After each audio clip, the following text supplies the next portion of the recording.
you have learned that financial accounting is well-defined sequential activity which begins with journal, ledger and preparation of trial balance. Distinction between capital and revenue items and its importance and the nature of financial statement and the preparation thereof. So coming to the stakeholders and their information requirement, the stakeholders are also called users who are normally classified as internal and external depending upon whether they are inside the organization or they are outside the organization, or we can call it as inside the business or outside the business. All users have different objectives for joining business and consequently different types of information requirement from it. In nutshell, the various users have diverse financial information requirement from the business. For example, we have classified the following into the category of internal and external users, specifically their objectives and consequent information requirement.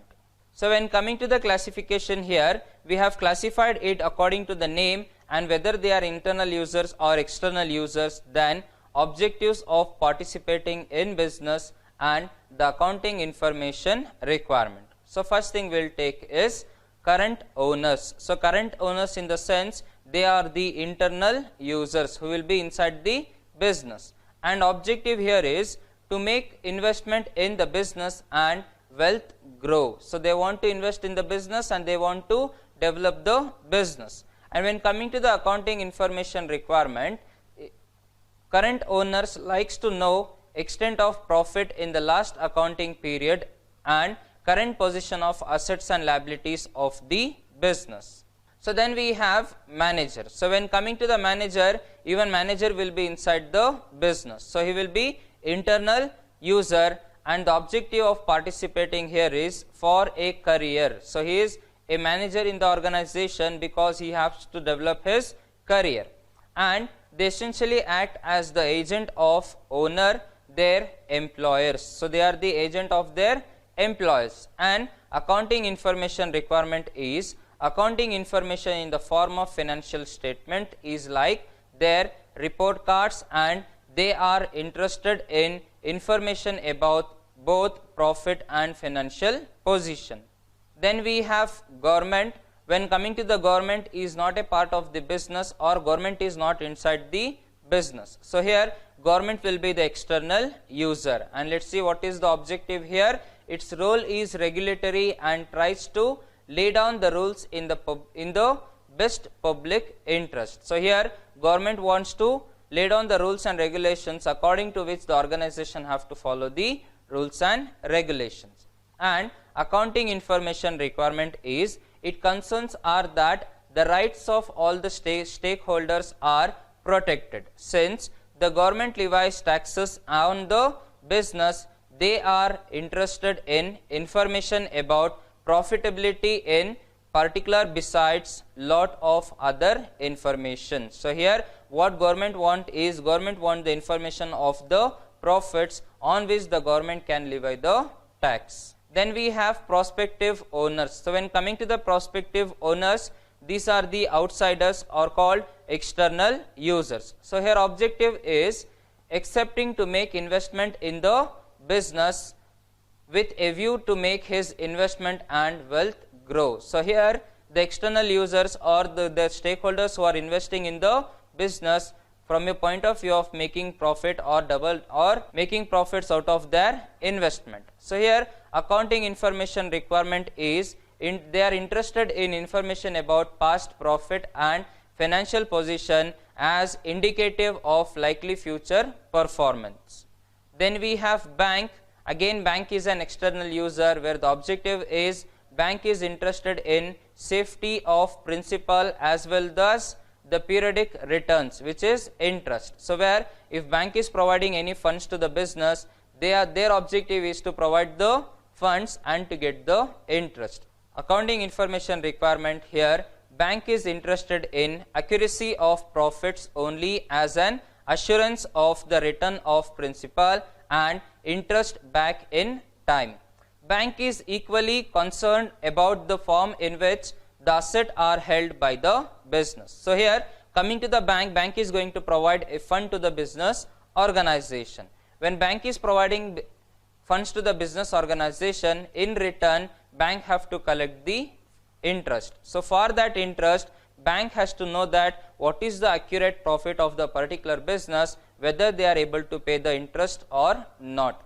Again, when coming to the bank here, when more assets are held in cash or near cash from, the aspect is known as liquidity. So here bank is going to consider the concept here of the liquidity, whether what is the liquidity ratio of the business, whether the more assets are held in cash or they are easily converted into the cash. Now let us see the distinction between capital and revenue. So here a very important distinction in accounting is between capital and revenue items. The distinction has important implications for making of the trading and profit and loss account and balance sheet. The revenue items form part of trading and profit and loss account, and capital items helps in preparation of balance sheet. So coming to expenditure, whenever payment or incurrence of an outlay are made for a purpose other than the settlement of an existing liability, it is called expenditure. The expenditure are incurred within a viewpoint that they would give benefit to the business. If the benefit of an expenditure may extend up to one accounting year or more than one accounting year. If the payment of salaries or rent etc. have been paid, salary paid in the current period will not be benefit the business in the next accounting period. So as the workers have put their effort in the current accounting period, then it will be called as a revenue expenditure. Now let us see the following points when coming to the distinction between capital expenditure and revenue expenditure. So coming to capital expenditure increases earning capacity of business, whereas revenue expenditure is incurred to maintain the earning capacity of business. Capital expenditure is incurred to acquire fixed assets for operation of business, whereas revenue expenditure is incurred on day-to-day conduct of business. So as I said, whenever we want to acquire the capital assets or whenever we want to acquire the fixed assets, that expenditure will be called as capital expenditure. When coming to the expenses incurred in day-to-day business, that will be considered as revenue expenditure. Then revenue expenditure is generally recurring expenditure and capital expenditure is non-recurring by nature. So it means that what revenue expenditure we have, the expenditure which we are spending for day-to-day business, it will be recurring in nature. Again and again we are going to spend. Then capital expenditure benefits more than one accounting year, whereas revenue expenditure normally benefits one accounting year. So as I said in the previous example, installation of lighting and fans and construction of building. Once we are investing in this will benefit for more than 1 year. So what fan we have installed, it will be working for more number of years where we are getting benefit out of that. Then capital expenditure subject to depreciation is recorded in balance sheet, whereas revenue expenditure subject to adjustment for outstanding and prepaid amount is transferred to trading and profit and loss account. Sometimes it becomes difficult to correctly demarcate the expenditures. So here whatever capital expenditures we have, if we have any depreciations, those depreciations we are going to show in the final statement, which is balance sheet. But when coming to the revenue expenditures, those expenditures directly we are going to cut off or directly we are going to set off these expenditures in profit and loss account. So next concept we have receipt. So when coming to the receipt here, any money or any amount which is invested in the business, or if the amount is entering into the organization, that will be called as receipts. So here if the receipt imply an obligation to return the money, these are capital receipts. So here for example, additional capital brought by the owner or a loan taken from bank. Both receipts are leading to obligation, the first to the owner, that is called equity, and other to the outsider called liabilities. Another example on capital receipt can be sale of fixed asset like old machinery or furniture. However, if a receipt does not incur an obligation to return the money or is not in the form of a sale of fixed asset, it is termed as revenue receipt. Again, the example of such receipt is sales made by the firm and interest on investment received by the firm. Then again we have the concept called financial statement.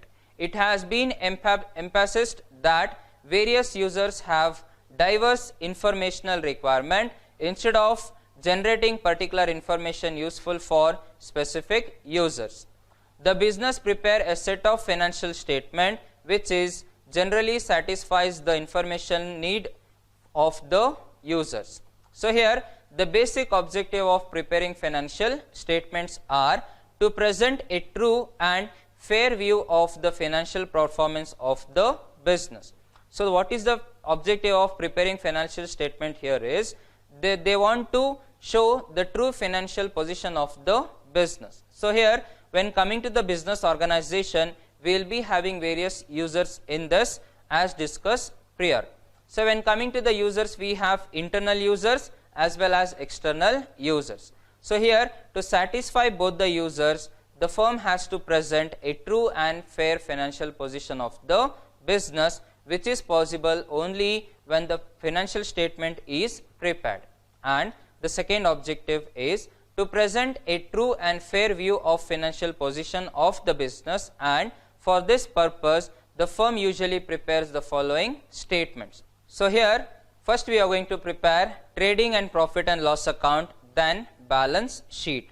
So when coming to trading and profit and loss account is also known as income statement.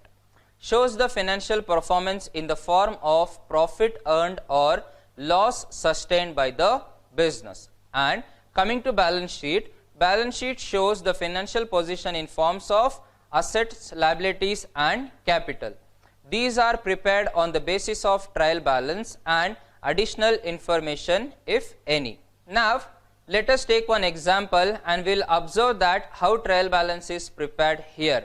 So now when coming to the example, let us observe the following trial balance of Ankit and signify correctly the various elements of accounts, and you will notice that the debit balances represents either asset or expenses or losses, and credit balances represents either equity, liability or revenue or gains. So here the trial balance of Ankit will be used throughout the chapter to understand the process of preparation of financial statement. So when coming to the trial balance here, we have a trial balance of Ankit which is on March 31st, 2005. So you can notice here wherever we have asset, wherever we have expenses or wherever we have expenditure, that will be recorded in the debit column of trial balance. When coming to the credit column or when coming to the credit amount column, whenever we have liabilities or wherever we have incomes, that we are going to record in the credit amount column. So now let us take one by one the entry and we'll see that where the amount will be recorded. So first thing we have cash. So when coming to the cash is a current asset. So is a asset amount will be recorded in the debit amount column. So it has given 1000. Then we have capital. Capital is an liability that will be recorded in the credit amount column. So the amount given is 12,000.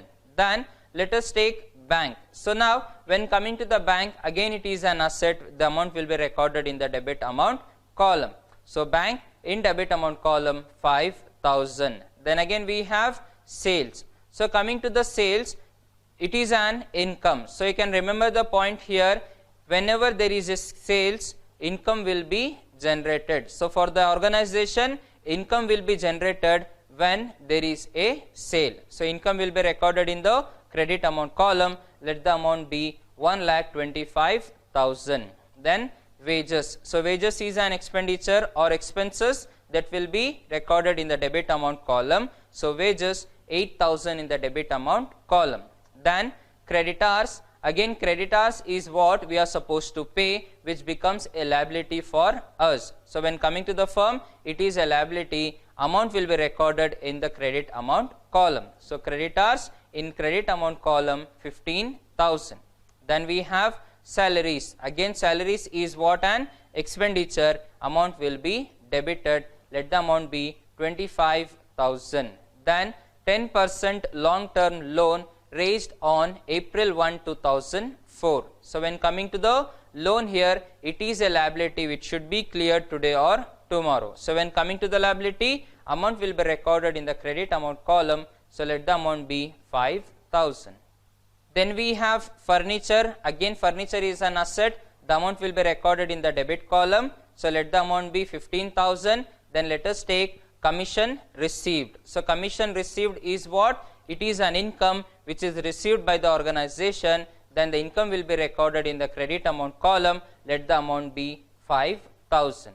Then rent of building. So rent is an expenditure. Amount have to be recorded in the debit amount column. Let the rent be 13,000. Then we have debtors. So when coming to the debtors, it is a amount which we are supposed to receive. So it is an current asset. Today or tomorrow we are going to receive that. So that amount will be recorded in the debit amount column. Debtors 15,500. Then let us take bad debts. So bad debts is what? It is an loss or it is an expenditure where we are going to make a provision that such amount we are not going to receive. So it is a loss that should be recorded in the debit amount column. So let the loss be 4,500. Then purchases. So when coming to the purchases, it is an asset to the organization where the amount will be recorded in the debit amount column 75,000. So now when coming to the trial balance will be correct, or we can check the correctness of the trial balance only when the debit amount column and credit amount column both the total will be same. So now let us make the total of debit amount column and credit amount column where the total will be 1,62,000 of the debit amount column and credit amount column 1,62,000. Now let us prepare a table where we will analyze the particular entries which we have recorded in the trial balance of Ankit. So title will be Analysis of Trial Balance of Ankit as on 31st March 2005. So first we will record the account which we have recorded in the trial balance. Then we will record element and ledger folio, debit amount and credit amount. Debit and credit it will be recorded. So only thing what we are going to do here is we are going to analyze, we are going to classify the entries for which category it belongs. So first entry we have cash, which is an asset. So in element we are going to write asset and the amount was in the debit. Again it will be in the debit itself 1,000. Then we have capital, which is an equity and it will be in the credit amount column 12,000. Then we had bank. Again bank is an asset. It will be element will be asset here and amount will be in the debit column 5,000. Then we have sales. So as I said, whenever we have sale, their income will be generated. So here element will be revenue and amount will be recorded in the credit amount column 1,25,000. Then we have wages. So when coming to the wages, as I said, it is an expenditure. So element will be expenses and amount will be in the debit column. Then we have creditors. Creditors is what we are supposed to pay. It is our liability. So element will be liability and amount will be recorded in the credit amount column. Then we have salaries. Salaries are expenses. So element will be expenses and amount will be recorded in the debit amount column. Then we had long term loan, 10% long term loan. Again it is a liability. Today or tomorrow we have to pay and the element will be liability. Amount will be recorded in the credit amount column as recorded there. Next we have furniture. So furniture is an asset. So element will be asset and amount will be in the debit amount column. Then we have commission received. When any commission is received, it is an revenue and amount will be recorded in the credit amount column. Then we have rent of building. So any rent paid, it is an expenditure. Element will be expenditure and amount will be recorded in the debit amount column. Then we have debtors. So debtors is what we are going to receive today or tomorrow. Element will be asset and amount will be recorded in the debit amount column. Then we had bad debts. Again it is an expense and amount will be recorded in the debit amount column. Then last entry we had purchases. Purchase is also an expenditure where the element will be expense and it will be, amount will be recorded in the debit column, which is 75,000, and total remains the same because whatever entries we have there, same entries we have recorded in the debit as well as in the credit, and total of both the side remains the same, 1,62,000 and 1,62,000. Then let us come for trading and profit and loss account. Trading and profit and loss account is prepared to determine the profit earned or loss sustained by the business enterprise during the accounting period. It is basically a summary of revenue and expenses of the business and calculates the net figure termed as profit or loss. Again, profit is revenue less expenses. If expenses are more than revenues, the figure is termed as loss. Trading and profit and loss account summarizes the performance of an accounting period. It is achieved by transferring the balances of revenues and expenses to the trading and profit and loss account from the trial balance.